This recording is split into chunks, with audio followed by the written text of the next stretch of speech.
외부인은 외부인답게 주제 파악을 해야지. 시어머니의 환갑 잔치날, 나는 신우이의 손에 이끌려 주빈석에서 쫓겨났다. 이유는 단 하나, 감히 강 씨 집안 사람들과 겸상할 자격이 없다는 것이었다. 나는 남편을 쳐다보았다.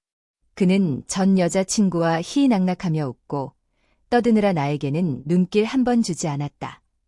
결혼 생활 5년, 그들은 내 돈으로 먹고 내 돈을 쓰며 나를 발판 삼아 기어올랐다. 그래 놓고 이제 와서 나보고 외부인이라니. 좋다. 그렇다면 진짜 외부인이 얼마나 무서운 존재인지 똑똑히 보여주겠다. 본격적인 이야기를 시작하기 전에 구독과 좋아요, 그리고 지금 어디서 시청하고 계신지 댓글로 남겨주세요. 여러분께 반갑게 인사를 건네고 싶습니다. 자, 그럼 이야기 시작합니다. 금박이 박힌 초대장은 내 핸드백 속에서 꼬박 3주를 뒹굴었다. 지퍼를 열 때마다 손끝에 딱딱한 모서리가 닿았다. 강 여사님 육순 기념 환갑잔치. 초대장 어디에도 내 이름은 없었다. 오직 작은 글씨로 적힌 좌석 번호만이 나를 기다리고 있었다. 좌석 번호 23번, 주빈석 왼쪽 세 번째 줄, 이 성대한 잔치의 비용을 전부 댄 물주는 나인데 내 자리는 구석진 곳에 배정되어 있었다. 하지만 오늘 밤 나는 기어이 이곳에 왔다. 8달치 월급을 모아 샀던 캐시미어 코트를 걸치고 뒤축 안감이 다해진 하이힐을 신고서 서울 강남 한복판에 있는 5성급 호텔 해전문 앞에 섰다. 2월의 칼바람이 면도날처럼 뺨을 긁고 지나갔고 귀는 얼어서 빨개졌지만 나는 곧장 안으로 들어가지 못했다. 유리문에 한 여자가 비쳤다. 32살, 그 눈가엔 이미 잔주름이 잡혔고 오늘을 위해 공들여 드라이한 머리카락은 바람에 헝클어져 있었다. 그녀는 지치고 긴장되어 보였다. 그 눈빛에 담긴 것이 기대인지 두려움인지 스스로도 알 수 없는 묘한 표정이었다. 나는 깊게 숨을 들이마셨다. 차가운 공기가 폐부 깊숙이 들어왔다. 자동차 매연과 고깃집 환풍기에서 뿜어져 나온 기름진 냄새가 섞인 서울의 겨울 냄새였다. 좋아, 들어가자. 로비의 상들리에는 지나치게 밝았다. 나는 눈을 가늘게 떴다. 쏟아지는 백색 조명의 두통이 저리했고 이장 깊은 곳에서 메스꺼움이 올라왔다. 지하 주차장에서 여기까지 오느라 엘리베이터를 3번 갈아탔고 보안 검색을 2번 거쳤으며 프런트 직원에게 위아래로 훑어보는 시선을 5번은 넘게 받았다. 실례지만 어떤 분의 하객이십니까? 직원의 미소는 매뉴얼대로 완벽했지만 눈빛은 분명하게 말하고 있었다. 그 옷차림으로 여기서 환영받을 수 있는 사람은 아닌 것 같은데 나는 구구절절 설명하는 대신 가방에서 초대장을 꺼냈다. 조명 아래 금박 글씨가 번쩍이자 직원의 표정이 눈에 띄게 부드러워졌다. 아, 강 여사님의 귀한 손님이셨군요. 연 회장은 3층입니다. 이쪽으로 모시겠습니다. 강 여사, 내 시어머니를 말하는 것이다. 내가 아니라. 안내판을 따라 엘리베이터로 향했다. 대리석 바닥 위로 하이힐 굽이 부딪히며 또각또각 소리를 냈다. 한 걸음 한 걸음이 내 심장을 밟는 것 같았다. 엘리베이터 거울 속에 다시 그 여자가 보였다. 입술색이 다 지워져 있었다. 밖에서 너무 오래 서 있었던 탓에 입술은 건조하게 메말라 있었다. 가방에서 립스틱을 꺼내 바르려는데 엘리베이터 문이 열렸다. 젊은 여자 하나가 들어왔다. 샤넬 트위드 재킷을 걸치고 손목에는 까르띠에 팔찌가 조명 아래 눈부시게 빛나고 있었다. 얼굴은 모르는 여자였지만 저 재킷은 알고 있었다. 지난달 신우이가 오빠가 사준 생일 선물이라며 SNS에 자랑하며 올렸던 바로 그 옷이었다.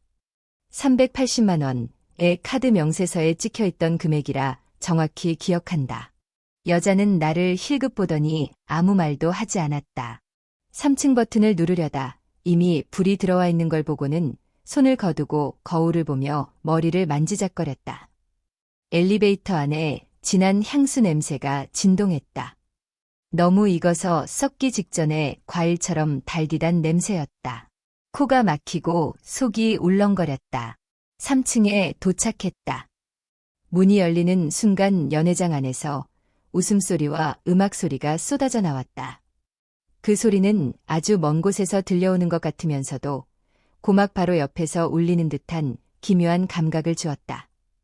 여자가 먼저 밖으로 나갔다. 나는 엘리베이터 안에 서서 복도 끝으로 사라지는 그녀의 뒷모습을 바라보았다.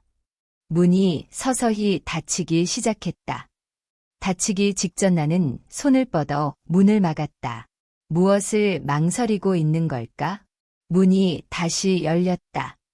나는 엘리베이터를 빠져나와 붉은 카페트 위를 걸었다.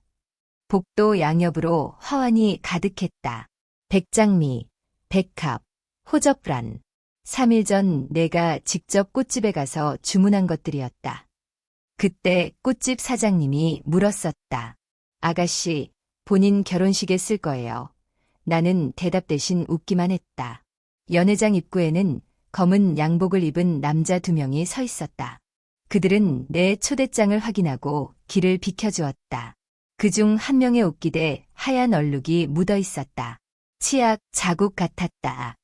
내 시선이 그 얼룩에 1초간 머물렀다가 떨어졌다. 문을 밀고 들어가는 순간 소리가 파도처럼 밀려왔다. 웃음소리, 잔 부딪히는 소리, 나무 바닥을 울리는 구두 소리, 웨이터가 끄는 카트 바퀴 소리. 모든 소음이 뒤섞여 숨막히는 웅성거림을 만들어냈다. 거대한 믹서기 속에 던져진 기분이었다. 내 몸이 소리의 파동 속에서 뒤틀리고 찢겨나가는 것 같았다. 어머, 이게 누구야? 지은 언니 아니야.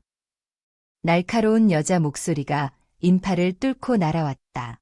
소리 나는 쪽을 보니 신우이 강민채가 다가오고 있었다. 와인색 벨벳 드레스를 입고 목에는 진주 목걸이를 걸고 있었다. 작년 생일에 내가 사준 80만 원짜리 목걸이였다. 언니 엄청 일찍 왔네. 난 또 오늘 야근하느라 못 오는 줄 알았지. 말투에 묘한 비아냥이 섞여 있었다. 언니라는 단어에 힘을 주어 말하는 꼬락서니가 마치 여기 있는 모두에게 이 여자는 남이고 굴러들어온 돌이며 이 자리에 어울리지 않는 사람이라고 광고하는 것 같았다. 민채야, 나는 고개를 끄덕이며 최대한 차분한 목소리를 냈다. 오늘 참 예쁘네. 그래요. 그녀는 과장되게 한 바퀴 돌며 드레스 자락을 펄럭였다. 오빠가 골라준 거예요. 이 색깔이 내 피부톤에 딱 맞는다나 뭐라나. 오빠, 내 남편 강민재를 말하는 것이다. 나는 대꾸하지 않았다. 시선은 그녀의 어깨 너머 연회장 깊은 곳을 훑었다. 수십 개가 넘는 원형 테이블이 질서정연하게 놓여 있었고 테이블마다 하얀 식탁보 위로 꽃장식이 놓여 있었다. 무대 위에는 붉은 현수막이 걸려 있었다. 금색 글씨로 축강 여사님 육순 환갑잔치라고 적혀 있었다. 강 여사님, 내 시어머니. 이 잔치의 모든 비용은 내 주머니에서 나왔다. 대관료 1,500만 원, 식대 800만 원, 주류비 300만 원, 하객 답례품 600만 원, 현수막, 꽃장식, 음향장비, 사회자, 사진기사 비용까지 합치면 총 4,500만 원 내 2년치 적금과 맞먹는 돈이었다. 하지만 저 현수막 어디에도 내 이름은 없었다. 언니, 신우이의 목소리가 나를 현실로 잡아끌었다. 그녀의 눈빛에는 곤충 채집통에 갇힌 벌레를 관찰하는 듯한 호기심이 서려 있었다. 무슨 생각을 그렇게 해요? 얼른 들어가요. 엄마가 아까부터 언니 안 오냐고 찾았어요. 나는 고개를 끄덕이고 연회장 안으로 걸음을 옮겼다. 또각, 구두 굽소리가 둔탁하게 바닥을 울렸다. 주빈석은 연회장 가장 앞쪽, 금색 식탁보가 깔린 거대한 원형 테이블이었다. 시어머니는 정중앙에 앉아 있었다. 자주색 한복을 차려입고 머리는 높게 틀어 올려 금비녀를 꽂았다. 두껍게 바른 파운데이션 위로 붉은 립스틱을 칠한 입술이 가지런한 틀니를 드러내며 활짝 웃고 있었다. 아유, 사돈 어른들, 오늘 이렇게 와주셔서 정말 감사합니다. 그녀는 옆에 앉은 중년 여성들과 담소를 나누고 있었다. 목소리는 컸고 웃음소리는 경박했으며 손에는 와인잔을 들고 쉴 새 없이 건배를 했다. 방계나 사촌으로 보이는 그 여자들은 부러운 눈빛으로 시어머니를 바라보며 형님은 참 복도 많으셔. 민재가 정말 효자네 같은 말을 쏟아냈다. 민재. 나는 인파 속에서 그 이름의 주인을 찾았다. 그리고 그를 발견했다. 그는 연회장 구석에 서서 등을 돌린 채 고개를 숙이고 스마트폰을 들여다보고 있었다. 액정의 푸른 빛이 얼굴에 기괴한 그림자를 드리웠다. 그는 웃고 있었다. 입꼬리가 올라가고 눈이 반달처럼 휘어졌다. 아주 오랫동안 보지 못했던 표정이었다. 적어도 나를 보며 저렇게 행복하게 웃는 적은 한 번도 없었다. 누구랑 문자를 하는 걸까? 의심이 피어오르자마자 스스로 눌러껐다. 생각하지 말자. 오늘은 시어머니 생신이다. 잡생각은 하지 말자. 나는 심호흡을 하고 주빈석으로 다가갔다. 어머니, 시어머니 옆에 서서 허리를 숙였다. 생신 축하드립니다. 시어머니가 고개를 들어 나를 쳐다보았다. 1초도 안 되는 짧은 순간이었지만 그 눈빛 속에서 나는 많은 것을 읽었다. 평가, 불만, 그리고 설명할 수 없는 혐오감. 완니, 감정 없는 목소리였다. 앉아라. 선물은 어디 있냐고 묻지도 않았다. 내 핸드백 속에는 1200만 원짜리 붉은 산호 보석 세트가 들어있었다. 석 달 동안 돈을 모으고 서울과 부산의 보석상을 7군데나 뒤져서 찾아낸 최상품이었다. 천연 산호 알 하나하나가 영롱했고 보증서도 완벽했다. 하지만 묻지 않으니 꺼내지 않았다. 나는 시어머니 옆자리에 앉았다. 의자가 좀 낮았고 식탁보가 너무 길어 무릎에 닿았다. 식탁보를 안으로 밀어 넣으려는데 손끝에 끈적한 것이 닿았다. 누군가 흘린 와인인지 소스인지 알 수 없는 액체였다. 나는 손을 거두고 몰래 치맛자락에 닦아냈다. 연애는 본격적으로 시작되었다. 사회자는 40대 남자로 은회색 양복에 나비 넥타이를 메고 있었다. 목소리는 우렁찼고 억양은 과장되었으며 한 문장을 말할 때마다 2에서 3초씩 뜸을 들여 박수를 유도했다. 자, 오늘 우리는 강 여사님의 육순 환갑잔치를 축하하기 위해 이 자리에 모였습니다. 박수 소리. 60년의 세월, 비바람을 헤치며 강 여사님은 당신의 두 손으로 이 행복한 가정을 일궈내셨습니다. 박수 소리. 그럼 뜨거운 박수와 함께 강 여사님의 자랑스러운 효자 아들 강민재 씨를 무대 위로 모시겠습니다. 우레와 같은 박수. 나는 남편이 인파를 헤치고 걸어나가는 모습을 지켜보았다. 짙은 남색 정장 차림이었다. 넥타이는 지난주에 내가 직접 다림질해준 것이었다. 구두는 반짝거렸고 머리는 한 올 흐트러짐 없이 넘겼으며 얼굴에는 더할 나위 없이 예의 바른 미소가 걸려 있었다. 마치 그가 이 잔치의 주인인 것처럼 보였다. 내가 아니라. 오늘 와주신 친지 여러분, 정말 감사합니다. 마이크 앞에 선 그의 목소리는 차분하고 따뜻했다. 저희 어머니는 평생 고생만 하셨습니다. 저와 제 동생을 키우시느라, 공부시키고 장가 보내시느라. 나는 고개를 숙여 접시를 내려다보았다.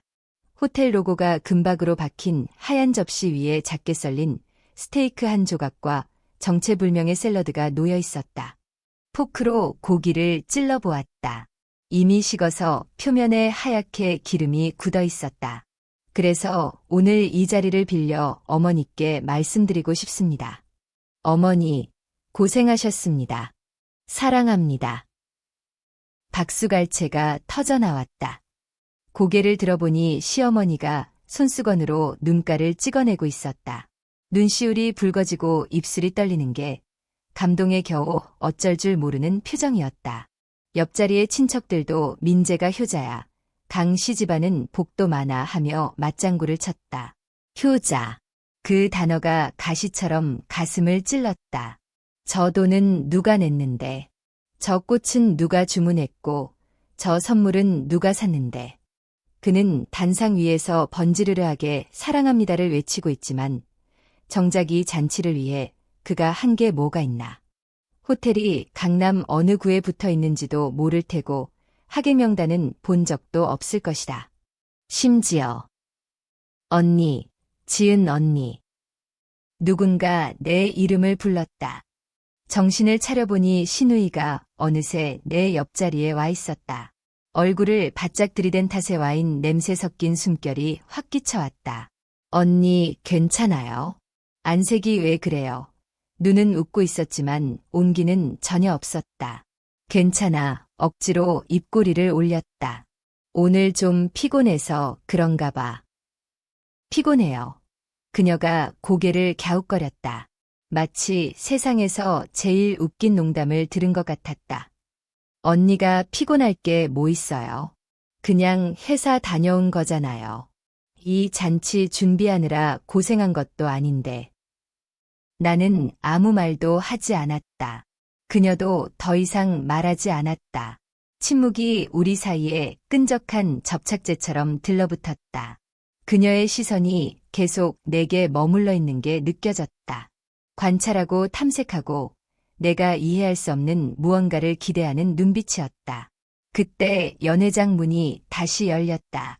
가장 먼저 눈에 들어온 건 구두였다. 빨간색 에나멜 하이힐. 굽 높이는 적어도 12cm는 되어 보였고 조명 아래 번쩍였다. 그 구두를 신은 여자의 걸음걸이는 당당했다. 한 걸음 한 걸음을 힘주어 딛는 소리가 나무 바닥을 뚫을 듯 쿵쿵 울렸다. 시선이 구두를 타고 위로 올라갔다. 검은색 스타킹, 몸에 딱 붙는 미니스커트, 하얀 밍크 코트, 목에는 다이아몬드 목걸이가, 귀에는 같은 디자인의 귀걸이가 걸려 있었다. 화장은 짙었다. 스모키한 눈화장에 핏빛처럼 붉은 립스틱, 온몸에서 공격적인 기운이 뿜어져 나왔다. 그녀가 주빈석으로 다가왔다. 신우이가 벌떡 일어나며 활짝 웃었다. 수아 언니, 드디어 왔네. 수아, 임수아. 그 이름이 돌멩이처럼 내 머릿속 잔잔한 수면에 떨어졌다. 물보라가 튀고 파문이 번지며 기억의 파편들이 물 위로 떠올랐다. 3년 전 어느 밤 남편의 휴대폰에서 본 문자 메시지. 보고 싶어. 언제 볼 수 있어? 발신자 이름 옆에 붙어 있던 하트 이모티콘. 누구냐고 묻자 남편은 회사 동료가 잘못 보낸 거라고 했다. 2년 전 주말 남편의 양복 주머니에서 호텔 카드 키가 나왔다. 회사 워크숍 기념품이라며 잊어버리고 안 버렸다고 했다. 1년 전 오후 조퇴하고 집에 오는 길에 들른 카페 구석자리에서 남편이 어떤 여자와 마주 앉아 있었다. 여자의 손이 남편의 손등 위에 포개져 있었고 두 사람은 웃고 있었다. 나는 유리창 밖에서 한참을 서 있다가 뒤돌아섰다. 그 여자가 바로 임수아였다. 남편의 첫사랑, 대학 4년 내내 사귀었던 여자친구. 한때 그가 결혼하고 싶어 했던 여자. 지금 그녀가 내게 걸어오고 있었다. 언니 인사해요. 신우이의 목소리가 흥분으로 떨렸다. 이쪽은 임수아 언니예요. 오빠의. 그녀는 일부러 말을 끊고 나를 쳐다보며 의미심장한 미소를 지었다. 대학 동창이요. 대학 동창. 그 단어가 그녀의 입에서 나오자 조롱처럼 들렸다. 마치 언니는 모르죠. 아무것도 모르죠. 라고 속삭이는 것 같았다. 임수아가 내 맞은편에 앉았다. 다리를 꼬고 앉자 밍크 코트 자락이 내 무릎을 스쳤다. 진한 향수 냄새가 확 끼쳐왔다. 엘리베이터에서 마주쳤던 그 여자와 똑같은 달고 느끼한 냄새였다. 그 여자였다. 아까 엘리베이터에서 마주친 게 바로 그녀였다. 김지은 씨 맞으시죠? 그녀의 목소리는 나른하고 무심했다. 마치 싸구려 물건을 평가하는 듯했다. 민재 씨한테 얘기 많이 들었어요. 민재 씨. 그녀는 내 남편을 민재 씨라고 불렀다. 강 선생님도 아니고 남편분도 아니고 이름을 부르는 그 말투가 마치 그들 사이에 한 번도 이별이 없었던 것처럼 친밀했다. 식탁보 아래에서 내 손이 주먹을 쥐었다. 손톱이 살을 파고들었고 손바닥에서 날카로운 통증이 느껴졌다. 하지만 나는 꼼짝도 하지 않았다. 그저 그녀를 바라보며 다음 말을 기다렸다. 그녀가 하얀 이를 드러내며 웃었다. 도망치던 쥐를 마침내 잡은 고양이의 승리감 어린 미소였다. 사람 참 좋고 살림도 잘한다고 하더라고요. 그녀가 목소리를 낮췄다. 근데 좀 너무 검소하시다. 오늘 입은 그 코트, 작년 모델이죠? 명동 쪽에 그런 중고옷 매입하는 데가 있다던데. 심장 소리가 들렸다. 쿵, 쿵, 쿵. 가슴속에서 누군가 북을 치는 것처럼 소리는 점점 더 크고 무거워졌다. 피가 머리로 솟구치고 관자놀이가 지끈거렸다. 눈앞의 풍경이 붉은색 필터를 낀 것처럼 보였다. 하지만 나는 여전히 움직이지 않았다. 그저 그녀를 바라보았다. 두껍게 화장한 얼굴, 인조 속눈썹을 붙인 눈, 비싼 립스틱을 바르고서 가장 저급한 말을 뱉어내는 입술을. 내 눈빛은 고요한 웅덩이처럼 차분했다. 분노도 슬픔도 없는 왜 상태. 그 고요함이 그녀를 불안하게 만들었나 보다. 그녀의 미소가 순간 굳어졌고 눈동자가 흔들렸다. 하지만 곧 다시 원래의 표정으로 돌아왔다. 왜 아무 말도 없으세요? 그녀가 고개를 갸웃하며 걱정스러운 척 물었다. 제가 뭐 실수했나요? 미안해요. 제가 원래 성격이 좀 직설적이라 기분 나빠하지 마세요. 아니요. 입을 열었다.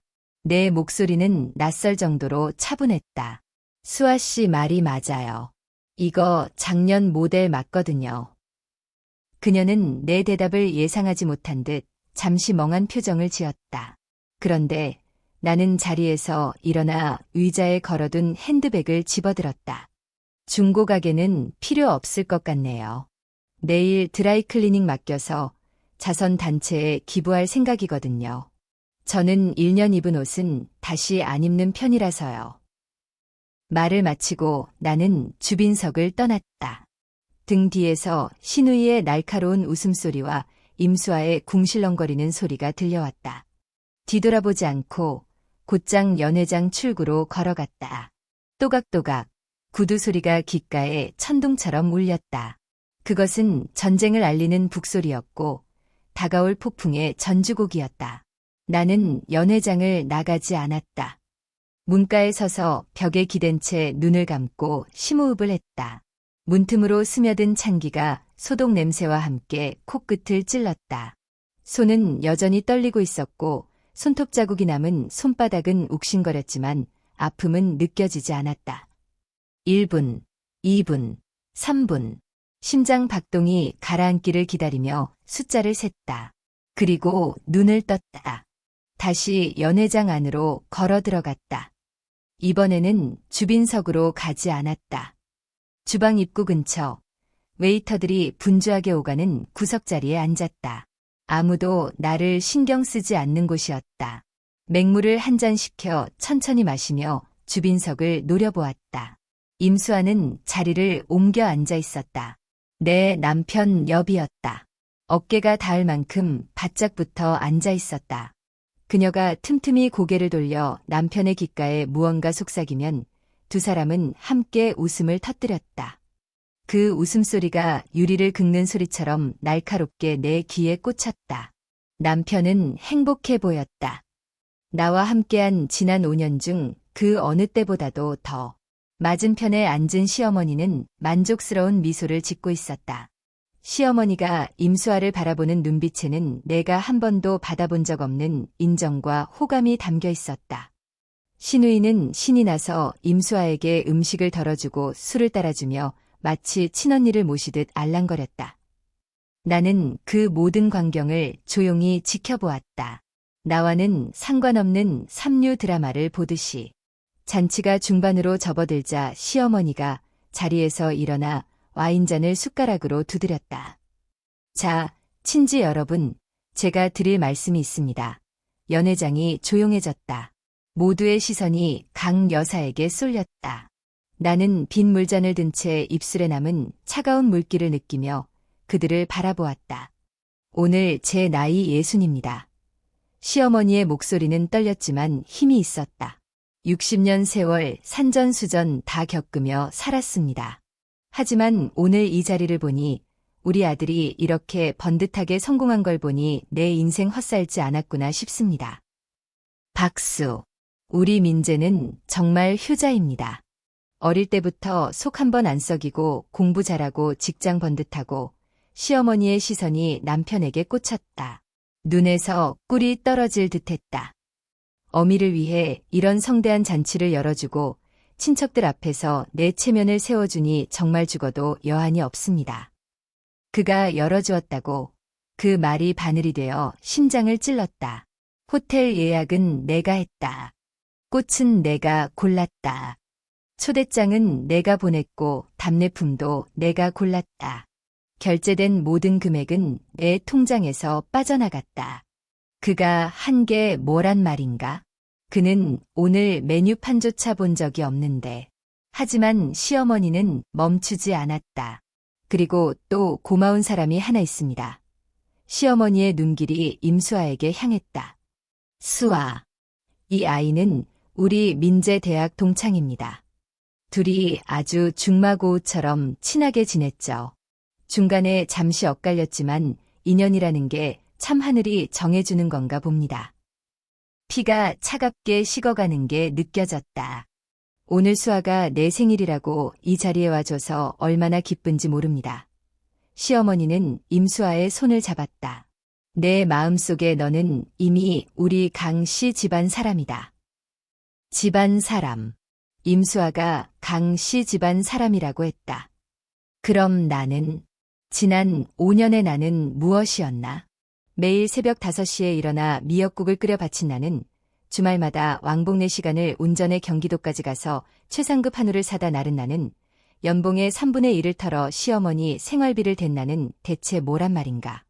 그리고 저기서 시어머니가 문득 생각난 듯 연회장을 두리번거리다 나를 발견했다. 지은아, 너도 왔니? 지나가던 행인에게 묻듯 가벼운 말투였다. 기왕 왔으니 이리 와라. 사진이나 같이 찍자. 나는 자리에서 일어났다. 어떻게 주빈석까지 걸어갔는지 기억이 나지 않는다. 다리가 솜처럼 흐물거려 땅을 딛는 감각조차 없었다. 시야가 안개 낀 듯 흐릿했고 보이는 건 두껍게 화장한 시어머니의 얼굴과 입가에 걸린 비열한 미소뿐이었다. 저쪽에서 신우이가 손가락으로 대열의 가장 끝을 가리켰다. 언니는 저기 서면 딱 맞겠네. 나는 순순히 그곳에 섰다. 사진기사가 카메라를 들고 초점을 맞췄다. 플래시가 터지는 순간 눈을 질끈 감았다. 강렬한 빛이 머리를 찌르고 위장이 뒤틀렸다. 네, 좋습니다. 다들 표정 아주 자연스러우세요. 자연스럽다고? 나는 내 위치를 내려다보았다.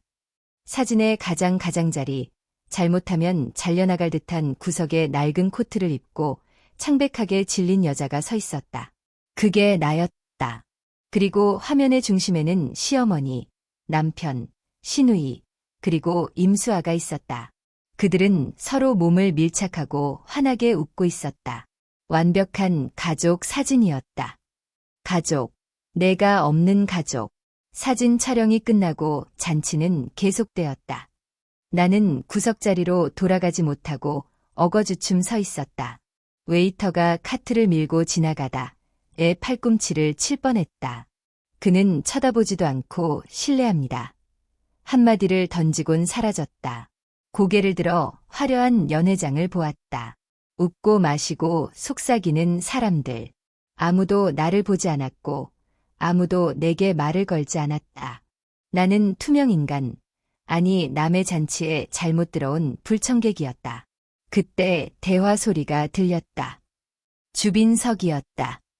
시어머니, 신우이, 임수아, 그리고 낯선 중년 여성 몇 명이 모여 앉아 있었다.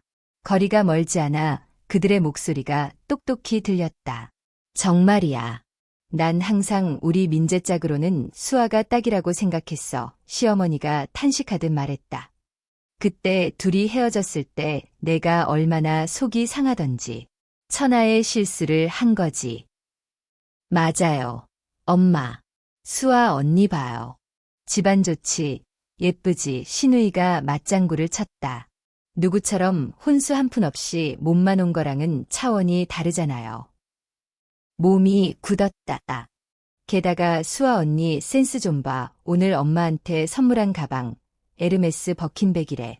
그거 1,000,000원도 넘는다던데. 1,000,000원, 지은이 걔는 내가 처음부터 마음에 안 들었어. 시어머니가 목소리를 낮췄지만 내 귀에는 확성기처럼 크게 들렸다. 민재가 굳이 결혼하겠다고 해서 허락은 했다만 백도 없고 돈도 없고 친정 덕볼 것도 없는 여자가 우리 집에 들어와서 뭘 하겠어. 집만 되지. 맞아요. 형님, 시어머니의 자매인 듯한 여자가 거들었다. 지난번에 형님 댁갔을 때 지은이가 차린 밥상 보니까 영 아니더라. 간도 못 맞추고 고기는 질기고 가정교육을 어떻게 받은 건지. 오늘 입고 온 꼴 좀 봐요. 촌스러워서 원. 신우이가 킬킬거렸다. 수아 언니 옆에 서 있으니까 완전 식모 아줌마 같더라. 식모. 그 단어가 따귀를 때리는 것 같았다. 눈시울이 뜨거워지고 목구멍에 뜨거운 덩어리가 걸렸다. 삼킬 수도 뱉을 수도 없는 덩어리였다. 하지만 울지 않았다. 나는 그 자리에 서서 인파의 가장자리에서 그 날카로운 말들이 내 몸에 꽂히는 걸 견뎌냈다. 그리고 마지막 한마디가 들려왔다. 사실 지은이 같은 애는 그냥 외부인이야. 시어머니가 와인을 한 모금 마시며 말했다. 외부인은 결국 외부인이지. 감히 우리랑 겸상할 급이 아니야. 외부인, 급이 아니다. 두 마디가 머릿속에서 메아리 쳤다. 주문처럼, 저주처럼, 보이지 않는 칼날이 되어 애 심장을 난도질했다. 더 이상 참을 수 없었다. 나는 발걸음을 옮겨 주빈석으로 걸어갔다. 어머니, 내 목소리에 그들의 대화가 뚝 끊겼다. 대여섯 쌍의 눈동자가 동시에 나를 향했다. 놀라움, 불쾌함, 그리고 내가 왜 아직도 여기 있어 하는 혐오감이 담긴 눈빛들. 시어머니가 잔을 내려놓으며 미간을 찌푸렸다. 지은이 너 거기서 뭐하니? 들었습니다. 내 목소리는 소름 끼칠 정도로 차분했다. 스스로도 낯설었다. 방금 하신 말씀 다 들었어요. 들었으면 뭐 어쩔 건데. 신우이가 입을 삐죽거렸다. 우리가 뭐 틀린 말했어. 민채야, 시어머니가 딸을 말리더니 나를 향해 가식적인 미소를 지었다. 지은아, 오해하지 마라. 우리끼리 그냥 농담 삼아 한 얘기야. 별것 아니다. 농담이요. 말을 끊었다. 어머니, 제가 외부인이라 겸상할 자격이 없다고 하셨죠? 그것도 농담입니까? 연회장이 순식간에 조용해졌다. 주변 하객들이 우리 쪽을 쳐다보며 수군거리기 시작했다. 시어머니의 얼굴이 불그락푸르락 변했다. 가짜 온화함이 벗겨지고 진짜 분노가 드러났다. 그녀는 벌떡 일어나 나를 노려보았다. 너 지금 뭐 하는 짓이니? 이 좋은 날 사람들 앞에서 망신 주려고 작정했어. 그냥 어머니께 하나만 여쭤보려고요. 나는 물러서지 않았다. 이 환갑잔치 누가 열어드렸습니까? 당연히 우리 민재가 했지. 시어머니가 소리쳤다. 내 아들이 효자라. 어미 기 살려준다고 이 큰 잔치를 열어준 건데 뭐가 문제냐. 민재 씨가요. 웃음이 터졌다. 온기라고는 없는 얼음장처럼 차가운 비웃음이었다. 어머니, 아드님한테 한번 물어보세요. 이 잔치 비용 단돈 10원이라도 보탰는지. 시어머니가 멈칫했다. 그녀는 본능적으로 인파 속에 있는 강민재를 찾았다. 남편은 조금 떨어진 곳에서 핸드폰을 쥔 채 당황한 표정으로 서 있었다. 우리 대화를 들은 게 분명했지만 다가오지도 말을 하지도 않았다. 그저 고개를 푹 숙이고 서 있었다. 잘못을 들킨 어린애처럼. 아니, 어린애가 아니다. 비겁한 겁쟁이다. 민재야, 시어머니가 소리쳤다. 이리 와서 내 처한테 말 좀 해라. 이 잔치 내가 한 거 맞지? 강민재가 고개를 들어 나를 보았다. 죄책감과 두려움, 그리고 도망치고 싶은 비겁함이 뒤섞인 눈빛이었다. 입을 벙긋거렸지만 아무 말도 나오지 않았다. 그의 침묵이 곧 대답이었다. 제가 말씀드리죠. 나는 가방에서 종이 뭉치를 꺼내 테이블 위에 던졌다. 이 잔치에 들어간 영수증과 내역서입니다. 대관료 1,500만 원, 식대 800만 원, 술값 300만 원, 답례품 600만 원, 총 4,500만 원 전부제 카드로 긁었습니다. 종이 뭉치가 테이블 위에 떨어지며 둔탁한 소리를 냈다. 시어머니의 얼굴이 하얗게 질렸다. 어머니의 그 효자 아드님은 처음부터 끝까지 돈 한 푼 안 냈습니다. 내 목소리는 점점 커졌고 서늘해졌다. 그 사람이 한 거라곤 단상에 올라가서 엄마 사랑해요. 한마디 한 게 다예요. 거짓말 마. 시어머니가 악을 썼다. 민재가 매달 생활비도 꼬박꼬박 보내주는데 그럴 리가 없어. 생활비요. 코웃음을 쳤다. 어머니, 그 생활비도 제가 낸 겁니다. 결혼하고 첫 달부터 지금까지 어머니 통장에 매달 찍히는 300만 원, 그거 제 월급에서 나간 거예요. 아드님 월급은요? 자기 외제차 할부금 내고 명품 시계 사고 옷 사 입느라 바쁘셨죠. 언제 어머니한테 돈 쓴 적 있습니까? 시어머니는 입을 뻐끔거리며 아무 말도 하지 못했다. 주변 하객들의 수군거림이 커졌다. 시선이 나와 시어머니를 오갔다. 누군가는 킬킬거렸고 누군가는 고개를 저었으며 누군가는 입을 틀어막고 놀란 표정을 지었다. 성대하고 화려했던 잔치의 껍데기가 벗겨지고 있었다. 그리고 그 껍데기를 벗겨낸 사람은 바로 나였다. 김지은. 김지은. 누군가 내 손목을 낚아챘다. 뼈가 부러질 듯한 악력이었다. 고개를 돌리니 강민재가 서 있었다. 얼굴은 분노와 공포로 일그러져 있었다. 너 미쳤어. 그가 이 사이로 지씹듯 속삭였다. 친척들 다 보는 앞에서 뭐 하는 짓이야. 사실을 말하는 중인데 나는 그의 손을 뿌리쳤다. 사실이 무서워. 무슨 사실? 그의 눈이 핏발로 붉게 충혈되었다. 너 지금 나 엿먹이려고 이러는 거지? 우리 엄마 망신 주고 강 씨 집안 얼굴에 먹칠하려고. 얼굴에 먹칠. 마른 웃음이 터져나왔다. 사포로 벽을 긁는 듯 거친 소리였다. 나는 지난 5년 동안 내 적금 깨고 내 인생 갈아 넣어서 너희 집안 체면 세워줬어. 내 엄마 사는 아파트 전세금, 내 퇴직금 미리 당겨서 해준 거야. 내 여동생 타고 다니는 차, 내 연말 보너스로 사준 거고, 내가 입고 있는 그 양복, 내가 밤새워 야근해서 받은 수당으로 사준 거라고. 내가 그렇게까지 했는데 돌아온 게 뭐야? 내 엄마가 사람들 앞에서 날더러 외부인이라며 자격 없다고 쫓아낸 거잖아. 목소리가 높아지다 못해 비명처럼 변했다. 가슴속에서 뜨거운 불길이 치솟아 목이 타들어갔지만 눈물은 나오지 않았다. 나는 강민재를 노려보았다. 그 위선적이고 나약하고 한심한 얼굴을 똑바로 쳐다보며 그의 반응을 기다렸다. 미안하다고 할까? 내 편을 들어줄까? 아니, 그는 뒷걸음질치며 시선을 피했다. 지은아, 제발 진정해. 종이장처럼 얇고 위태로운 목소리였다. 할 말 있으면 집에 가서 하자. 여기서 이러지 말고. 이러지 말고. 몸이 떨려왔다. 두려움 때문이 아니었다. 지독할 정도로 맑은 정신 때문이었다. 내가 지금 억지 부리는 것 같아. 나는 시어머니를 향해 돌아섰다. 노인의 얼굴은 이미 흑빛이 되어 있었다. 입술을 달달 떨며 삿대질을 했지만 말은 나오지 않았다. 너 이 못된.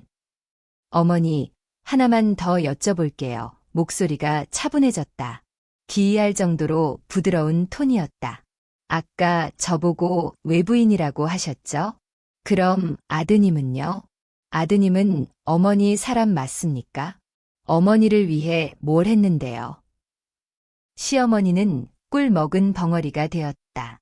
결혼 5년 동안 어머니 생신 선물, 아드님이 직접 고른 적 한 번도 없어요. 돈만 띡 던져주고 제가 사다 바쳤죠. 어머니 입원하셨을 때 병간호 누가 했습니까? 제가 연차 쓰고 밤새워 지켰어요. 아드님은 병실 구석에서 모바일 게임이나 하고 있었잖아요. 어머니 무릎 수술비 680만 원, 그거 제가 회사 대출받아서 낸 겁니다. 아드님은 그날 회식 있다고 병원 코빼기도 안 비쳤고요. 닥쳐. 시어머니가 비명을 질렀다. 어디서 감히 내 아들을 모함해. 모함. 가방에서 종이 한 장을 더 꺼냈다. 이건 은행 거래 내역서예요. 지난 5년 동안 아드님이 어머니 계좌로 얼마 보냈는지 직접 보세요. 종이를 펼쳐 그녀의 눈앞에 들이밀었다. 깨알 같은 글씨들 사이로 선명하게 찍힌 내용. 강민재 어머니, 이체 내역 총액 0원. 단돈 10원도 없었다. 시어머니는 종이를 뚫어지라 쳐다보았다. 얼굴에서 핏기가 완전히 사라졌다. 입술이, 손이, 온몸이 사시나무 떨듯 떨렸다. 이럴 리가. 민재가 매달 보낸다고 했는데 매달 300씩 보낸다고. 제가 보낸 겁니다. 내 목소리엔 어떤 감정도 담겨 있지 않았다. 매달 월급날 제 통장에서 어머니 통장으로 300만 원씩 이체했어요. 보내는 사람 이름은 강민재로 바꿔서요. 아드님이 시켰거든요. 며느리가 돈 주는 거 알면 어머니 자존심 상하신다고 아들이 주는 걸로 해달라고요. 그리고 그게 부부 사이의 배려라고 하더군요. 비소를 흘렸다. 참 눈물겨운 효심이죠. 시어머니는 비틀거리며 뒷걸음질 치다 의자에 주저앉았다. 초점을 잃은 눈, 벌어진 입으로 물 밖으로 올라온 물고기처럼 헐떡거렸다. 시누이가 달려와 소리쳤다. 우리 엄마한테 무슨 짓이야. 이 악독한 여자가. 난 아무 짓도 안 했어. 나는 거래 내역서를 시누이 가슴팍에 찔러 넣었다. 너도 봐. 내가 그토록 자랑스러워하는 오빠가 지난 5년 동안 무슨 짓을 했는지. 시누이가 종이를 내려다보았다. 그녀의 얼굴도 순식간에 굳어졌다. 말도 안 돼. 이건 아니야. 시누이의 목소리가 파르르 떨렸다. 오빠 말 좀 해봐. 저 여자가 지금 헛소리하는 거지? 그치? 모든 사람의 시선이 강민재에게 쏠렸다. 내 남편은 인파 속에 서서 백지장처럼 하얗게 질려 있었다. 입술이 달싹거렸지만 아무런 소리도 나오지 않았다. 그의 눈동자는 더대 걸린 쥐새끼처럼 쉴 새 없이 돌아가며 필사적으로 도망칠 구멍을 찾고 있었다. 하지만 찾을 수 없을 것이다. 이번에는 그 어디에도 도망칠 곳이 없으니까. 그때 임수아가 자리에서 일어났다. 그녀는 줄곧 옆에 앉아 강 건너 불구경하듯이 모든 상황을 즐기고 있었다.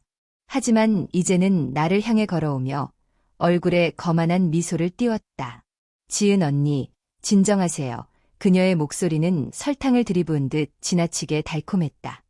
민재 씨한테도 무슨 사정이 있겠죠. 부부 사이의 일을 굳이 이렇게까지 크게 벌릴 필요가 있어요. 지금 나보고 뭐라고 했어? 나는 그녀를 빤히 쳐다보았다. 지은 언니. 그녀가 고개를 갸웃거렸다. 미소에 비릿한 조롱이 섞여 있었다. 네, 민재 씨 아내분이시니까 당연히 언니라고 불러야죠. 뭐, 그 호칭도 얼마 못 가겠지만요. 무슨 뜻이지? 별것 없어요. 그녀가 어깨를 으쓱했다. 그냥 해본 말이에요. 어차피 알게 될 일들은 조만간 다 알게 될 테니까. 나는 그녀의 눈을 응시했다. 짙은 아이섀도를 바른 그 눈 깊은 곳에서 날 것 그대로의 도발과 승리감이 읽혔다. 그녀는 무엇을 알고 있는 걸까? 무엇을 암시하는 걸까? 하지만 나는 되묻지 않았다. 이미 내 알바 아니었으니까. 임수아 씨, 내 목소리는 고인물처럼 차분했다. 나를 언니라고 부르든 말든 상관없어. 하지만 한 가지는 분명히 해두고 싶네. 뭐가요? 이 잔치, 내 돈으로 차린 거야. 나는 그녀를 보며 한 글자 한 글자 힘주어 말했다. 지금 내가 먹는 음식 한 입, 마시는 술 한 방울 전부 내 주머니에서 나온 거라고. 그러니까 내가 촌티가 줄줄 흐른다고 비웃기 전에 본인이 이 자리에 앉아있을 자격이나 있는지부터 생각해 보시죠. 임수아의 미소가 석고상처럼 굳어버렸다. 그녀의 얼굴이 벌겋게 달아올랐다. 입을 벙긋거리며 무언가 대꾸하려 했지만 끝내 한마디도 하지 못했다. 그녀는 행몸을 돌려 빠른 걸음으로 자기 자리로 돌아가더니 다시는 내 쪽을 쳐다보지 못했다. 나는 연회장 한가운데 서서 주위를 둘러보았다. 모두가 나를 보고 있었다. 누군가는 놀라움으로, 누군가는 동정으로, 또 누군가는 재밌는 구경거리가 생겼다는 식으로 고소해하는 표정으로. 나는 깊게 숨을 들이마셨다. 이제 끝낼 시간이다. 나는 몸을 돌려 연회장 출구를 향해 걸음을 옮겼다. 거기서 등 뒤에서 시어머니의 날카로운 비명이 들려왔다. 나는 걸음을 멈췄지만 뒤를 돌아보지는 않았다. 내가 감히 이러고도 무사히 나갈 수 있을 것 같아. 시어머니의 목소리는 광기 어린 분노로 떨리고 있었다. 이 많은 사람들 앞에서 나를 망신주고 애 아들을 모욕해놓고 그냥 갈 수 있을 줄 알았어. 나는 천천히 몸을 돌려 그녀를 바라보았다. 노인은 의자에서 벌떡 일어나 있었다. 얼굴은 붉게 충혈되었고 눈에는 핏발이 서 있었다. 허공을 삿대질하는 그녀의 손가락이 녹슨 칼처럼 파르르 떨렸다. 똑똑히 기억해라. 김진. 그녀가 이를 갈며 말했다. 강 씨 집안에 시집왔으면 넌 강 씨 집안 귀신이야. 내가 감히 여기서 큰 소리칠 자격도 없고 애 아들을 의심할 자격은 더더욱 없어. 자격이요. 나는 허웃음을 흘렸다. 어머니, 방금 전에는 제가 외부인이라 겸상할 자격이 없다고 하셨잖아요. 그런데 이제 와서는 강 씨 집안 사람이라고요. 말의 앞뒤는 좀 맞추시죠. 너, 이년이. 됐습니다. 맞출 필요 없어요. 내가 말을 잘랐다. 어차피 오늘부터 저는 더 이상 강 씨 집안 사람이 아닐 테니까요. 나는 핸드백에서 마지막 남은 서류를 꺼냈다. 하얀색 표지 위에 이혼 합의서라는 5글자가 선명하게 박혀 있었다. 나는 그 서류를 테이블 위에 올려놓고 강민재 쪽으로 밀었다. 서명해. 내 목소리는 오늘 날씨 참 좋네라고 말하듯 평온했다. 서명하고 나면 넌 자유야. 내가 좋아하는 임수아 씨랑 알콩달콩 잘 살아봐. 어머니도 눈엣가시 같은 며느리 안 봐서 좋으실 테고. 모두에게 해피엔딩이네. 연회장 안에는 죽음 같은 정적이 흘렀다. 모두가 숨을 죽인 채 강민재의 반응을 기다렸다. 강민재는 꼼짝도 하지 않았다. 그는 테이블 위에 놓인 이혼 합의서를 뚫어지라 쳐다보고 있었다. 놀라움인지 공포인지 알 수 없는 표정이었다. 입술이 뻐끔거렸지만 물 밖으로 나온 물고기처럼 아무런 소리도 내지 못했다. 민재야. 시어머니가 아들의 소매를 잡아당기며 날카롭게 소리쳤다. 말 좀 해보라니까. 전현이 저렇게 설치게 둘 거야. 설치다니요. 내가 말을 받았다. 어머니, 제가 나가길 그토록 원하셨잖아요. 이제 소원대로 나가드린다는데 또 불만이세요? 너, 시어머니가 온몸을 부들부들 떨며 나를 가리켰다. 내가 아주 천지분간을 못하는구나. 강 씨 집안에서 쫓겨나면 더 좋은 데로 시집갈 수 있을 줄 알아. 그 나이 먹은 이혼녀를 누가 데려간다고. 재혼을 하든 말든 그건 제 사정이고요. 나는 그녀를 똑바로 응시했다.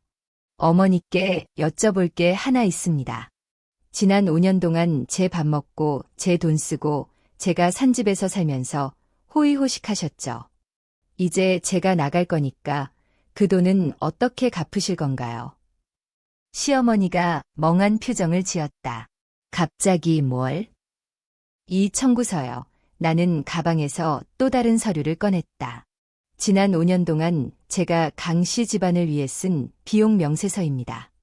아파트 전세금 8천만 원, 어머니 무릎 수술비 680만 원, 매달 들인 생활비 300만 원씩 60개월, 총 1억 8천만 원, 민채차갑 2,500만 원, 그리고 오늘 환갑잔치 비용 4,500만 원, 합계. 나는 잠시 멈추고 시어머니의 창백한 얼굴을 바라보았다. 3억 2,680만 원입니다. 그 숫자가 연회장 바닥에 떨어지자 폭탄 같은 충격이 번졌다. 주변 하객들이 웅성거리기 시작했다. 누군가는 헉하고 숨을 들이켰고 누군가는 혀를 찼으며 누군가는 입을 틀어막았다. 조금 전까지만 해도 민재가 효자네를 외치던 친척들의 얼굴이 경악해서 조소로 바뀌었다. 알고 보니 마누라 등골 빼먹고 살았네. 누군가 나지막이 속삭였다. 네, 그럴 줄 알았다. 저 녀석 맨날 빈둥거리더니 다른 사람이 맞장구를 쳤다. 저 새댁이 불쌍해서 어쩌나 저런 집에 시집을 가서. 시어머니의 얼굴이 붉게 달아오르더니 호흡이 거칠어졌다. 그녀는 헐떡거리며 눈을 부릅떴고 가슴이 격렬하게 오르내렸다. 금방이라도 쓰러질 것 같았다. 너 사람 모함하지 마라. 그녀의 목소리가 갈라졌다. 그 돈은 내가 좋아서 쓴 거잖아. 누가 쓰라고 했냐? 내가 자원해서 쓴 거잖아. 네, 자원해서 썼죠. 왜? 내가 고개를 끄덕였다. 하지만 그건 제가 강 씨 집안 사람이라고 생각했으니까, 내 가족을 위해 쓴다고 생각했으니까 그런 겁니다. 그런데 이제 와서 제가 외부인이라면서요. 그럼 외부인한테 빌려간 돈은 갚는 게 상식 아닙니까? 시어머니는 입을 벌린 채 아무 말도 하지 못했다. 나는 더 이상 그녀를 보지 않고 강민재에게 고개를 돌렸다. 서명의 한숨처럼 가벼운 목소리였다. 서명하면 돈 계산은 천천히 법적으로 따져보자고. 강민재가 드디어 입을 열었다. 지은아, 신 목소리였다. 정말 이럴 거야. 나는 그를 보았다. 한때 내가 깊이 사랑했던 남자. 잘생겼지만 창백하게 질린 얼굴. 그 눈동자에 서린 비루한 공포와 혼란을 바라보았다. 지난 5년 동안 내가 그를 위해 빨래를 몇 번이나 했을까? 밥상을 몇 번이나 차렸을까? 생활비 보태겠다고 야근 수당 받으려 며칠 밤을 새웠을까? 남편기 살려줘야 한다는 이유로 애 승진 기회는 몇 번이나 포기했던가? 부부니까 참아야지라며 삼킨 눈물은 또 얼마였던가? 그런데 그는 내가 야근할 때 전 여자친구와 커피를 마셨다. 내 돈으로 여동생 차를 사줬다. 단상 위에서 엄마 사랑해요 외치면서 나에게는 여보 고생했어 따뜻한 말 한마디 건넨 적이 없었다. 5년, 이제야 모든 게 선명하게 보였다. 그래요, 내 목소리는 깊은 우물처럼 고요했다. 정말 이럴 거야. 나는 뒤돌아서서 연회장 출구로 걸어갔다. 이번에는 아무도 나를 붙잡지 않았다. 호텔을 바로 떠나지는 않았다. 연회장을 나온 뒤 복도 끝 후미진 구석을 찾아 벽에 기대앉았다. 하이힐이 발뒤꿈치를 파고들어 통증이 밀려왔다. 구두를 벗어보니 발가락에 빨갛게 물집이 잡혀 퉁퉁 부어 있었다. 한참 동안 그 물집을 내려다보았다. 그러다 휴대폰을 꺼내 어딘가로 전화를 걸었다. 네, 김지은 고객님, 사무적인 남자의 목소리가 들려왔다. 무엇을 도와드릴까요? 접니다. 김지은, 내 목소리는 스스로도 낯설 만큼 차분했다. 오늘 밤 3층 연회장의 모든 서비스를 취소하고 싶습니다. 수화기 너머로 2초간 침묵이 흘렀다. 서비스 취소요. 네, 내가 말했다. 이 연회장의 유일한 계약자이자 지불인입니다. 지금 이 시각부로 아직 제공되지 않은 모든 서비스의 중단을 요청합니다. 개봉하지 않은 주류, 배포되지 않은 답례품, 그리고 이후 나올 코스 요리까지 전부요. 이미 소비된 건 제가 결제할 테니 나머지는 즉시 회수하세요. 하지만 고객님, 지금 연회가 진행 중인데요. 알고 있습니다. 내가 말을 잘랐다. 그러니까 지금 전화하는 거죠. 다시 2초의 침묵. 잠시만 기다려 주십시오. 고객님의 신원과 권한을 확인해야 합니다. 그러세요. 계약서랑 결제 영수증에 제 서명이랑 계좌 정보 다 있을 겁니다. 필요하다면 지금 1층으로 내려가서 직접 확인할 수도 있고요. 알겠습니다. 잠시만요. 전화를 끊고 벽을 짚으며 천천히 일어섰다. 다리에 힘이 풀려 하이힐 위에서 몸이 휘청거렸다. 벽을 짚고 몇 걸음 떼어보니 중심이 잡혔다. 나는 손을 떼고 엘리베이터 쪽으로 걸어갔다. 3층 연회장의 문이 다시 열렸다. 이번에 들어온 건 하객이 아니라 호텔 보안 요원들과 지배인이었다. 검은 정장을 입은 보안 요원 2명이 입구를 지켰고 파일을 든 지배인이 빠르고 단호한 걸음으로 앞장섰다. 실례합니다. 여러분, 지배인의 목소리가 연회장의 소음을 갈랐다. 잠시 연회를 중단해 주셔야겠습니다. 시어머니가 자리에서 벌떡 일어났다. 불쾌한 기색이 역력했다. 이게 무슨 짓이요? 한창 잔치 중인데 왜 남의 잔치상에 들이닥쳐? 강 여사님, 지배인은 정중하지만 굽히지 않는 태도로 말했다. 방금 연회 주최 측으로부터 오늘 밤에 모든 서비스를 중단하라는 통보를 받았습니다. 주최 측이라니. 시어머니가 미간을 찌푸렸다. 이 잔치는 내 아들이 연 건데. 이 연회의 계약자이자 유일한 지불인은 김지은 님입니다. 지배인이 말을 끊었다. 건조하고 침착한 목소리였다. 김지은 님께서 방금 저희에게 연락해 신용카드 승인을 취소하셨고 제공되지 않은 모든 서비스의 중단을 요청하셨습니다. 연회장이 웅성거림으로 가득 찼다. 시어머니의 얼굴이 붉어지더니 목소리가 찢어질 듯 높아졌다. 당신들 실수한 거야. 이 잔치는 내 아들이 연 거라고.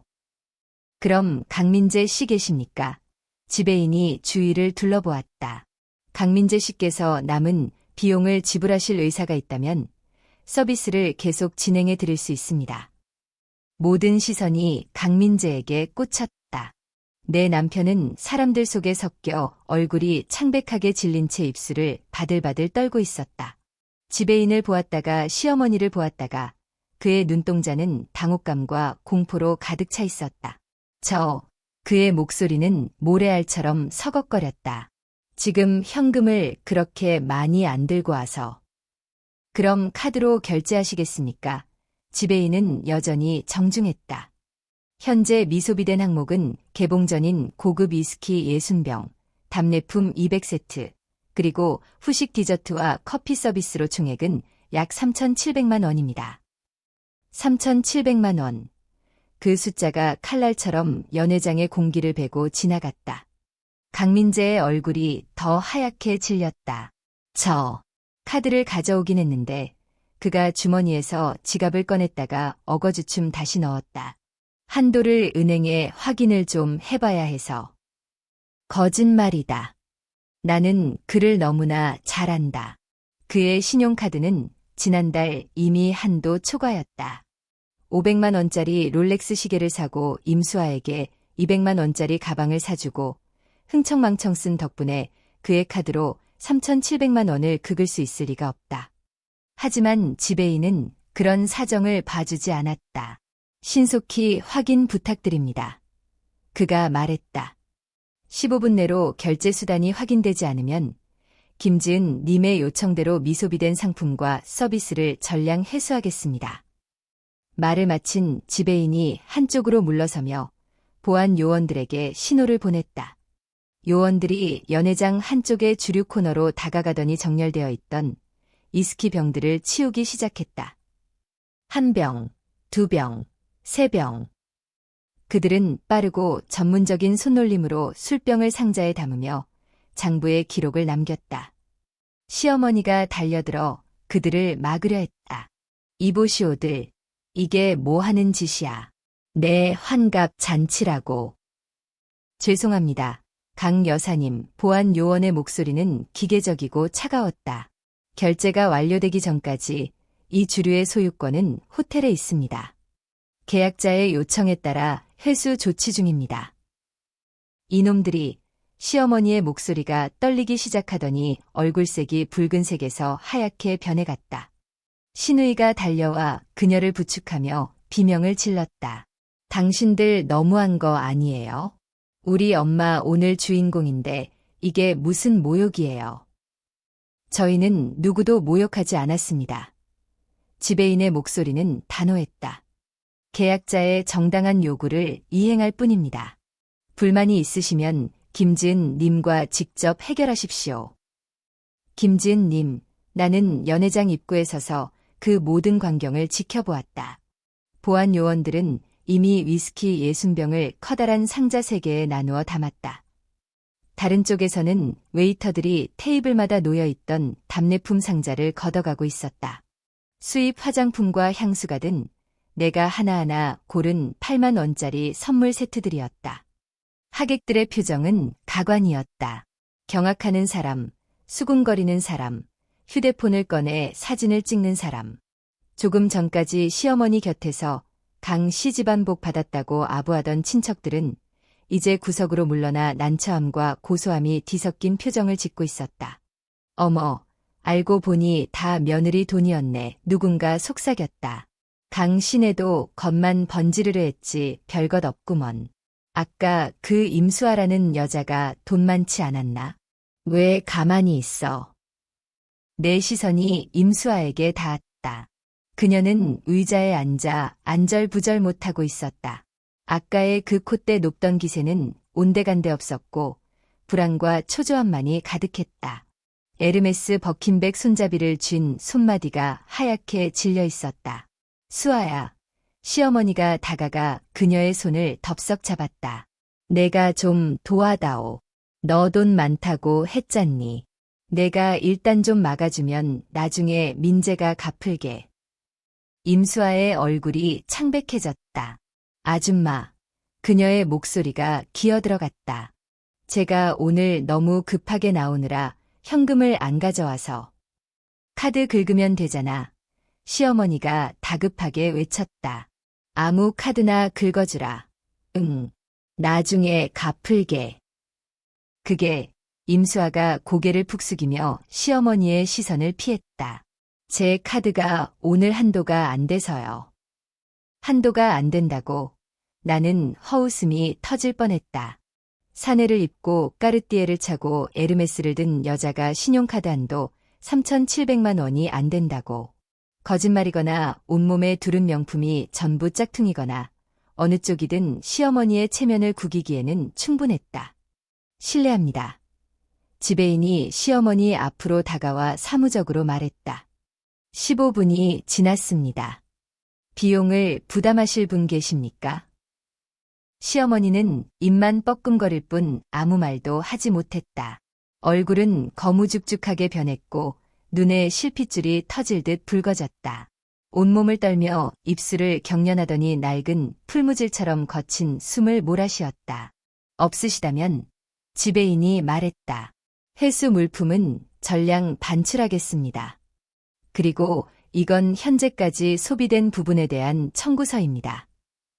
그가 종이 한 장을 시어머니에게 내밀었다.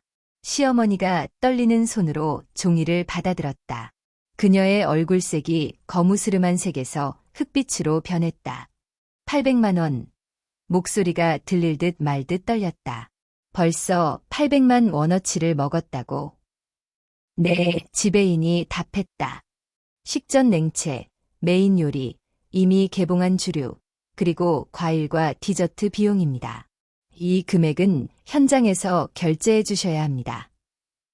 800만 원, 나에게는 큰 돈이지만 감당 못할 수준은 아니었다. 속은 쓰리겠지만 낼 수는 있는 돈이다. 하지만 강 씨 집안에게는 나는 강민재를 보았다. 인파 속에선 그는 다리가 풀린 듯 휘청거리고 있었다. 눈동자가 쉴 새 없이 돌아가며 숨을 곳을 찾고 있었지만 사방이 사람이고 눈이었다. 도망칠 곳은 없었다. 민재야, 시어머니가 울먹였다. 내가 좀 내라. 내가. 엄마, 나. 강민재의 입술이 파르르 떨렸다. 내 카드 진짜 안 돼. 그럼 빌리기라도 해. 시어머니가 악을 썼다. 여기 친척들이 이렇게 많은데 좀 빌려달라고 해봐. 친척들이 서로의 눈치를 살폈다. 아무도 나서지 않았다. 아까 민재 효자네, 복 받았네 하던 사람들은 이제 고개를 푹 숙이고 접시만 노려보거나 못 들은 척단청을 피웠다. 몇몇은 슬금슬금 뒷걸음질 치며 출구 쪽으로 도망칠 기세였다. 큰아버지 강민재가 한 중년 남자에게 다가갔다. 죄송한데 급해서 그러니 조금만 융통 좀. 민재야, 남자가 손사래를 쳤다. 나도 이번에 축의금 낸다고 현금을 다 썼어. 수중에 돈이 없다. 고모부, 강민재가 다른 사람에게 매달렸다. 제발. 민재야, 우리 이번에 집 사느라 대출이자 내기도 벅차다. 이모. 나 같은 노인네가 무슨 돈이 있니? 거절, 거절, 또 거절. 냉담한 반응들. 강민재의 어깨를 두드리며 장하다고 했던 사람들은 순식간에 남보다 못한 타인이 되어버렸다.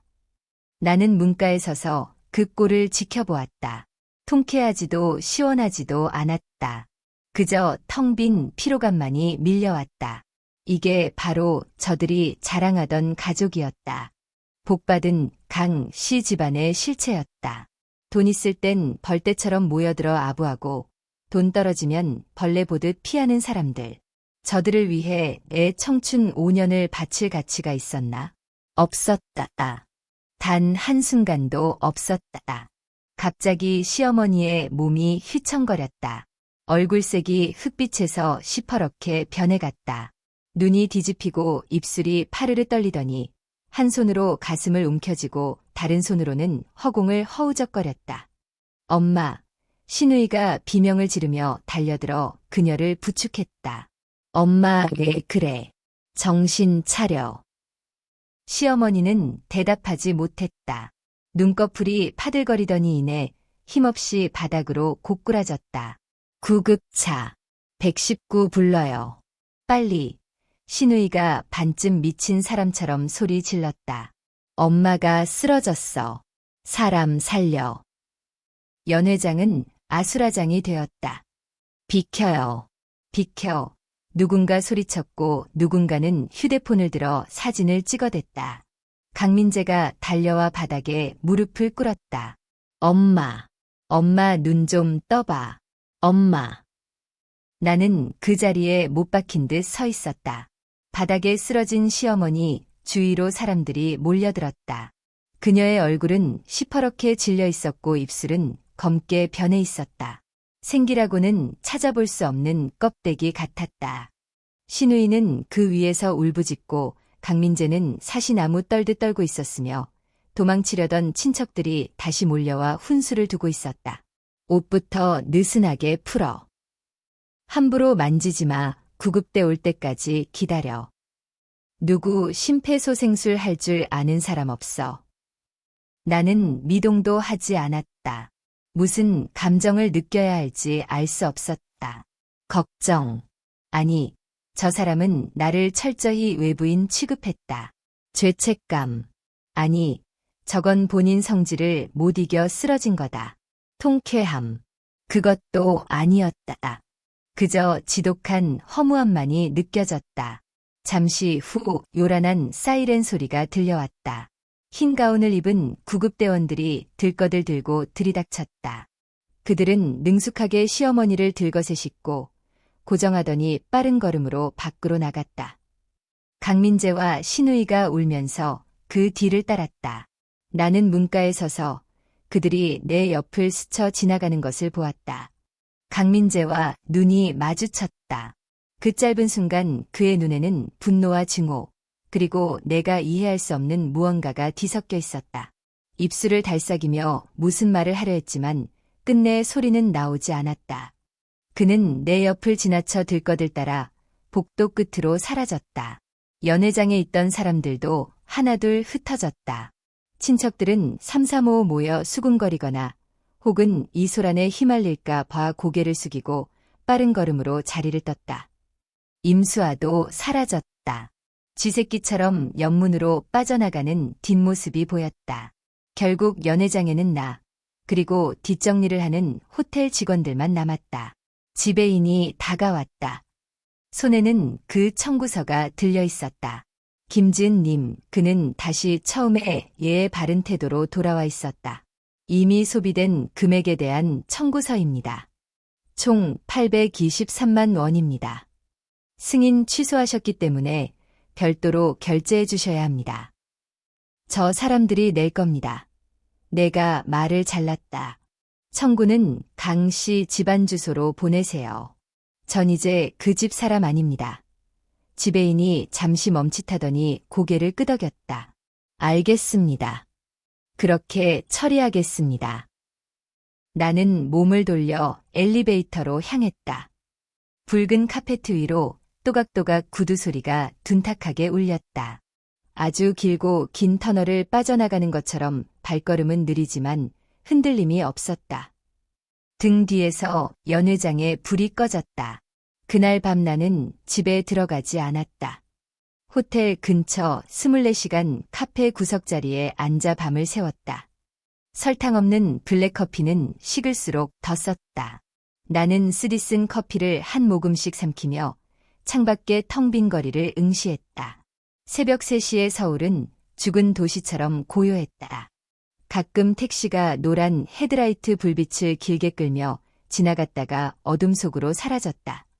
편의점 간판에 붉고 푸른 네온 사인만이 내 눈을 찔렀다. 휴대폰이 수없이 울렸다. 강민재, 신우이, 그리고 저장되지 않은 번호들. 아마 그 친척들일 것이다. 나는 받지 않았다. 액정에 뜨는 이름들을 물끄러미 바라보다가 휴대폰을 뒤집어 엎어놓았다. 날이 밝아올 무렵 나는 결단을 내렸다. 휴대폰을 들어 은행 앱을 켰다. 강신의 아파트 담보대출 정보를 불러왔다. 결혼할 때 샀던 그 아파트. 계약금 8천만 원은 내 돈이었고 4억 원의 대출금은 내가 갚고 있었다. 매달 350만 원씩 애 월급 통장에서 기계처럼 빠져나가던 돈 5년. 원금과 이자를 합쳐 이미 2억 1천만 원을 갚았다. 남은 돈은 1억 7,900만 원. 나는 그 숫자를 한참 동안 노려보았다. 그리고 손가락을 움직여 자동 이체 해지 버튼을 눌렀다. 오늘부터 저 아파트 대출금은 나와 아무 상관없다. 다음 날 점심, 나는 그 아파트로 갔다. 마지막 방문이었다. 도어록 비밀번호는 그대로였다. 강민재는 병원에서 시어머니를 지키느라 바빴을 테니 바꿀 새도 없었겠지. 문을 열고 현관에 들어서서 신발을 벗었다. 집안은 쥐 죽은 듯 조용했다. 거실 통유리 창으로 햇살이 쏟아져 들어와 마룻바닥에 금빛 얼룩을 만들었다. 소파에는 그저께 내가 책을 읽을 때 썼던 쿠션이, 탁자 위에는 마시다만 물컵이, 싱크대에는 설거지통에 담긴 그릇 하나가 그대로 있었다. 내가 떠날 때와 똑같은 풍경. 하지만 곧 모든 게 변할 것이다. 나는 옷장을 열고 짐을 쌌다. 옷, 신발, 가방, 화장품, 책, 서류. 차곡차곡 캐리어에 담았다. 아주 천천히 꼼꼼하게, 마치 의식을 치르듯이. 짐 정리를 마치고 거실 한가운데 섰다. 5년을 살았던 집, 텅 빈 시멘트 덩어리를 가정으로 만들기 위해 쏟았던 내 시간과 돈, 가구 하나, 조명 하나, 벽지 색깔 하나까지 내 손길이 닿지 않은 곳이 없었다. 내 피와 땀으로 일군 공간이었다. 하지만 오늘부터 이곳은 타인의 공간이다. 나는 캐리어를 끌고 현관을 나섰다. 뒤도 돌아보지 않았다. 3일 후 나는 새 보금자리를 구했다. 서울 성북구의 낡은 빌라 꼭대기층에 있는 옥탑방이었다. 엘리베이터도 없어 6층까지 걸어 올라가야 했다. 보증금 3천만 원에 월세 60만 원. 전에 살던 아파트와는 비교조차 할 수 없을 만큼 초라했다. 하지만 온전히 나만의 공간이었다. 강 씨 집안도 강민재도 없는 오직 김지은만의 공간. 이사하던 날은 비가 내렸다. 혼자 짐을 낑낑대며 6층까지 옮기고 문을 열었다. 6평 남짓한 좁은 방, 부엌과 침실, 거실이 한데 엉겨있는 구조. 벽지 기퉁이는 곰팡이로 얼룩져 있었고 창문에는 금이 가서 테이프가 붙어 있었다. 하지만 창밖으로 하늘이 보였다. 나는 창가에 서서 잿빛 하늘을 올려다보았다. 빗방울이 양철 지붕을 때리는 소리가 들렸다. 타닥타닥. 누군가 힘차게 문을 두드리는 것 같았다. 깊게 숨을 들이마셨다. 눅눅한 곰팡내와 비릿한 빗물 냄새. 하지만 그 밑바닥에서 아주 오랜만에 맡아보는 냄새가 났다. 자유의 냄새였다. 일주일 후 이혼 합의서가 도착했다. 강민재가 서명했다. 잉크가 살짝 번져 있는 게 서명할 때 손을 떨었나 보다. 합의서 옆에는 쪽지 한 장이 붙어 있었다. 지렁이가 기어가듯 휘갈겨 쓴 글씨였다.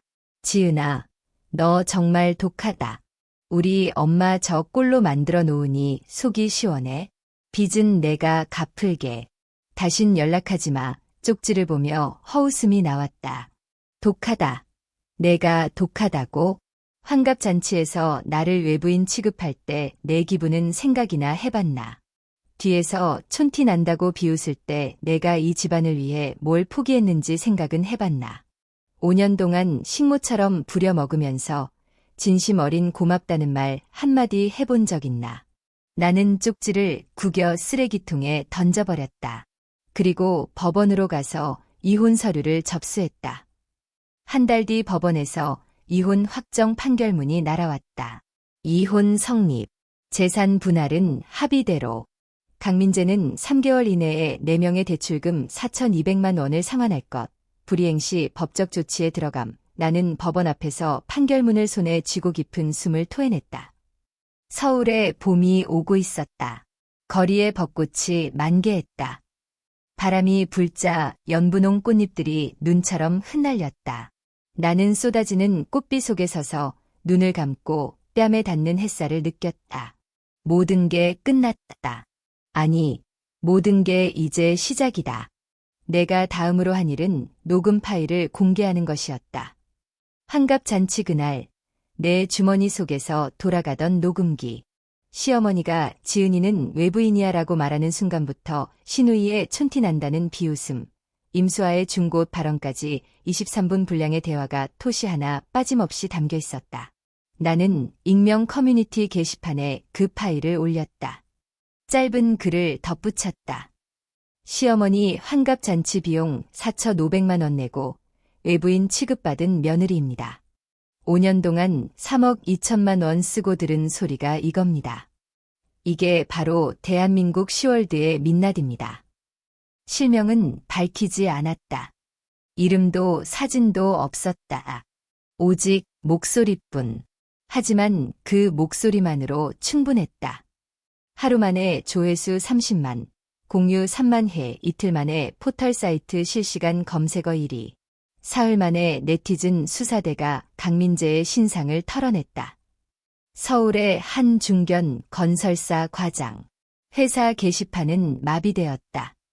마누라 등골 빼먹고 사는 주제에 뻔뻔하게 회사 다닐 자격 있냐? 저런 인성 가진 사람이 짓는 건물이 안전하겠냐? 는 항의가 빗발쳤다. 나흘째 되던 날, 강민재는 권고사직 당했다.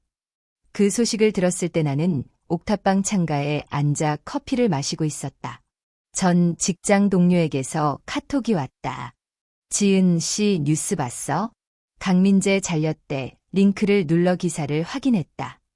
논란의 외부인 며느리 사건 남편, 건설사서 권고사직, 회사 측, 기업 이미지 실추. 기사 아래에는 모자이크 처리된 강민재의 사진과 녹취록 일부가 실려 있었다. 나는 사진 속에 글을 보았다. 한때 내 심장을 뛰게 했던 그 얼굴이 이제는 너무나 낯설게 느껴졌다. 아무런 감정도 들지 않았다. 기쁘지도 슬프지도 통쾌하지도 미안하지도 않았다. 그저 고요했다. 태풍이 지나간 뒤의 바다처럼 텅 비고 고요한 평온뿐이었다. 나는 휴대폰을 끄고 다시 커피를 마셨다. 한 달 후 서울의 초여름이 찾아왔다. 옥탑방 지붕이 달궈져 낮에는 찜통처럼 더웠다. 중고로 산 선풍기를 머리맡에 틀어놓고 덜덜거리는 소리를 자장가 삼아 잠들곤 했다. 어느 날 오후 친구에게서 영상 하나가 전송되었다. 영상 속 배경은 반지하 방이었다. 대낮인데도 어둑어둑하고 벽지에는 거무푸른 곰팡이가 피어 있었다. 창문은 땅바닥과 거의 붙어 있어 지나가는 사람들의 발만 보였다. 시멘트 바닥은 울퉁불퉁했고 낡아 빠진 소파와 다리 한쪽이 기우뚱한 책상이 놓여 있었다. 화면 속에 세 사람이 보였다. 시어머니는 꾀죄죄한 잠옷바람으로 소파에 앉아 있었다. 머리는 산발이었고 얼굴은 춘농처럼 흘러내려 있었다. 시누이는 옆에 서서 검은 비닐봉지를 들고 시어머니와 말다툼 중이었다. 엄마, 콩나물 다 상했잖아. 냄새 나서 못 먹어. 상하긴 뭐가 상해. 씻어서 먹으면 되지. 요즘 물가가 얼만데 반찬 타령이야. 아니, 진짜 신내 난다고. 이거 먹고 배탈 나면 약값이 더 들어. 그럼 내가 돈 벌어와서 새 거 사든가. 돈도 없는 년이. 시누이의 얼굴이 붉어지더니 입을 다물었다. 화면 한 구석, 강민재가 쭈그리고 앉아 있었다. 벽 모서리에서 새어나오는 물을 플라스틱 대야로 받고 있었다. 얼굴은 까맣게 탔고 수염은 덥수룩했다. 목이 늘어난 티셔츠를 입은 그는 한 달 전 양복을 빼입던 강 과장과는 딴판이었다. 다 그년 때문이야. 시어머니가 갑자기 발작하듯 소리쳤다. 김지은 그년이 우리 집안을 이렇게 만들었어. 천벌 받을 년. 엄마, 제발 좀 그만해. 강민재의 목소리는 지칠 대로 지쳐 있었다. 그만하긴 뭘 그만해. 내가 틀린 말 했냐? 그년이 작정하고 우리 엿먹인 거잖아. 그래 봤자 달라지는 거 없잖아. 강민재가 일어나 대야의 고인 물을 양동이에 비웠다. 이미 끝난 일이야. 그냥 받아들여. 받아들여. 시어머니의 목소리가 찢어졌다. 못해. 내가 어떻게 일군 집안인데. 우리 집안 명예가 땅바닥에 떨어졌는데 이걸 어떻게 참아. 그럼 어쩌시게요. 시누이가 코웃음을 쳤다. 억울하면 김지은 찾아가시든가요. 그럴 면목이나 있으세요. 이 인연이 시어머니가 손을 치켜들었지만 손이 너무 심하게 떨려 허공에서 힘없이 툭 떨어졌다. 영상은 거기서 끝났다. 나는 검게 변한 화면을 한참 동안 응시했다. 그리고 휴대폰을 내려놓고 창가로 걸어갔다. 창밖으로 서울의 하늘이 보였다. 구름 한 점 없이 투명한 파란색. 태양은 금빛으로 타오르며 옥탑방 지붕을 뜨겁게 달구고 있었다. 깊게 숨을 들이마셨다. 후끈한 열기와 함께 어디선가 고기 굽는 냄새가 바람을 타고 날아왔다. 나는 몸을 돌려 책상으로 가서 노트북을 열었다. 항공권 예매 페이지가 떠 있었다. 서울, 파리, 편도. 다음 주 수요일 출발. 나는 마우스를 움직여 결제하기 버튼을 눌렀다. 일주일 후 파리 세느 강변. 나는 노천 카페에 앉아 블랙커피 잔을 감싸 쥐고 있었다. 작은 원형 테이블 위에는 방금 서점에서 산 프랑스어 소설책과 선글라스가 놓여 있었다. 오후의 햇살이 강물 위로 부서져 내렸다. 물결은 금가루를 뿌린 듯 반짝였고 어디선가 아코디언 연주 소리가 들려왔다. 커피 향과 빵집에서 풍겨오는 버터 냄새가 섞여 코끝을 간지럽혔다. 나는 미색 트렌치코트를 입고 머리를 풀었다. 화장은 옅었고 립스틱만 살짝 발랐다. 나는 달라져 있었다. 새벽 5시에 일어나 미역국을 끓이던 여자도, 주말마다 한우를 배달하던 여자도, 외부인이라고 손가락질 받던 여자도 아니었다. 나는 그냥 나였다. 김지은, 파리 세느 강가에서 커피를 마시는 평범한 여자. 가방 속에서 휴대폰이 진동했다. 꺼내보니 친구가 보낸 메시지였다. 지은아, 이거 봐라. 사진 한 장이 첨부되어 있었다. 강신의 반지하 방 현관문이었다. 칠이 벗겨진 철문 위에 붉은색 종이가 붙어 있었다. 검은색 굵은 글씨로 적힌 2글자, 압류. 나는 그 빨간 딱지를 오래도록 바라보았다. 그리고 휴대폰 화면을 끄고 가방에 넣었다. 커피가 조금 식어 있었다. 잔을 들어 한 모금 마셨다. 쌉싸름한 맛이 혀끝을 감돌았다. 나쁘지 않았다. 고개를 들어 눈앞의 세느강을 바라보았다. 햇살을 받은 강물은 눈부시게 빛나고 있었고 유람선 위에서 관광객들이 손을 흔들고 있었다. 나는 손을 흔들어주는 대신 입꼬리를 살짝 올려 미소 지었다. 아코디언 소리가 계속해서 흘렀다. 햇살이 내 얼굴 위로 따스하게 내려앉았다. 나는 자리에서 일어나 선글라스를 꼈다. 프랑스어 소설책을 챙겨 가방에 넣었다. 그리고 세느강을 따라 천천히 걸음을 옮겼다. 내 등 뒤로 금빛 햇살과 부드러운 강물, 그리고 새로운 시작이 펼쳐져 있었다.